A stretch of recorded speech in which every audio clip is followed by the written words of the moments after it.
All right, here we go. So I'm using a glue stick and a little bit of liquid latex to flatten my eyebrows down as much as possible. And then I'm going to set it with some translucent powder just because it's a little sticky when it's dry. And we're going to be pink, of course, but I couldn't find a pink paint that I really liked for this look, so I mixed some red and white paint together on a mixing palette and then added a little bit of this pink pigment in as well. And we're going to start with the body. You could start with the face of the body, whichever one you want. This is just what I chose to do today. And I just basically felt out where my collarbones naturally are and then painted those on straight back. And then same thing with my sternum. And you have 24 ribs, but you can paint however many on as you want and make them as big or small as you want. I'm going to try to make them to scale for the most part, except for the top ones are going to be a little bit larger than they are naturally. And there's going to be about a finger space in between them. And the top ribs, because they're smaller and they go around our body in a cylindrical shape, they're going to appear to go behind the collarbone. So that's why I did that with the top one. And then of course the spine, and that just goes straight up and down on the neck. Now moving on to the face, I'm taking this purple eyeliner and I'm going to map out my eye sockets and my nose. And for the eye sockets, the more turned up they are at the outer corner, the more sinister they're going to be. The more turned down they are, the more emotional they're going to look. And that goes for not just skulls, but pretty much any type of character that you are painting on your body. Next, we're moving on to our jaw, and this part's kind of hard to describe. You'll want to definitely look at a reference picture if you're not used to doing this, but I am drawing out the top part of the joint of the jaw, and then I'm going to add the bottom part, and this is where your jaw actually moves, is from this joint right here. And then of course I'm mapping out my teeth with a white eyeliner. Even though the rest of the bone is going to be pink, the teeth are going to be white just to make it pop a little bit more. And I'm using a water activated paint from Wolf to do this.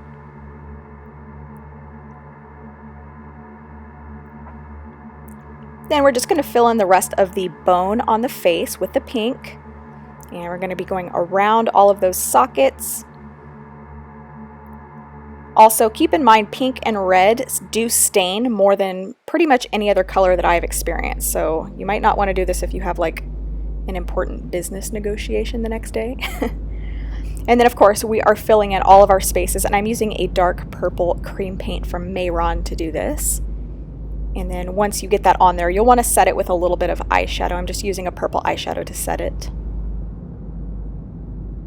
And this is also where you can kind of clean up the lines of your ribs and sternum and whatnot. And then same cream paint to fill in the sockets, the eye sockets and the nose, just with a more precise brush. And we're a skull, not a jack-o'-lantern, so our nose is going to have a little bit more detail than if we were like a jack-o'-lantern. So then of course we'll fill in the eye sockets and use a smaller brush to clean up the lines around the edges. And this is why we flattened our eyebrows down right here. Otherwise it would be really bumpy. And that is the purple eyeshadow that I'm using to set everything. Anytime you're using a cream paint, it's going to crease. So you'll want to use a powder to set it, just like with regular face makeup. And then using that same smaller brush to fill in the jaw area. And then depending on what you're going to do with your hair, you can color in your ears. Of course, I'm having my hair down for this look, as you saw in the beginning of this video. So I'm just going to fill in the front of my ear. Next, I'm taking this black gel eyeliner and I'm going to start drawing on my teeth, and they're pretty much to scale with my actual teeth. And I'm drawing these lines straight up and down in the front of the mouth, and then as I get towards the molar area, they're going to curve backward. You'll see the lines will curve backward, and that way when we go to add the shadows in later on, they'll look more three-dimensional.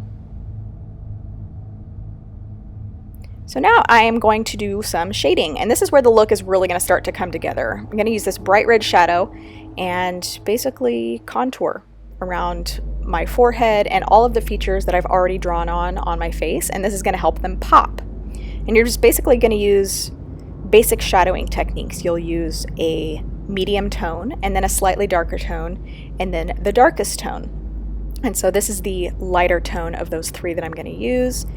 And I'm not going right on top of the line of each of the features. I'm going slightly above it, and you'll see later on we're going to create more three-dimensional ridges by using different colors when we're doing our shadowing. So don't shade right on top of the lines. And then of course adding our sinister brow. And then same thing, of course, on the body. Don't neglect the body. Going to be shading some of the bone area right in the center. That way it pops out. And same thing with the sternum.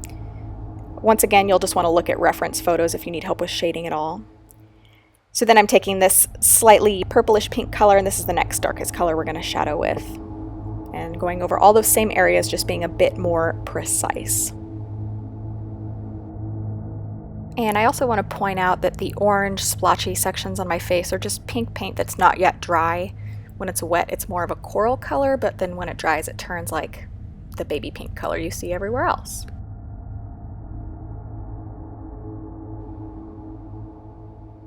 Next, we're taking the darkest purple color to shade. And when you're using dark colors, you'll have a better payoff in the end if you use a smaller brush and then blend it out with a larger brush. So that's what I'm doing here. And then you don't see it right now, but later on I'm going to add a bit more purple into my hairline. That way there's no line of demarcation when I let my hair down. Then I'm going to use this flat, precise brush with the purple right on the tip of the brush to start sketching out the ridges. And this is why I mentioned earlier we don't want to go right up next to the line of where we drew on our features, because by doing this, we're going to create that three-dimensional pop of the bone.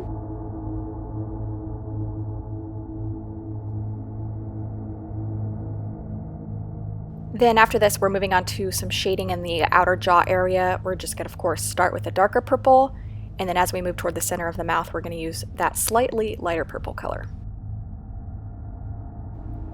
Next, I'm taking this NYX Jumbo Pencil in Milk. It's just a white cream eyeshadow in a stick, basically, and I'm going to map out the roots of my teeth. Not being super precise or anything, I just kind of want to get this on there. And then I'm going to shadow the outer teeth. Not going to do any roots out there just because we're going to be doing so much shadowing, it's going to get covered up.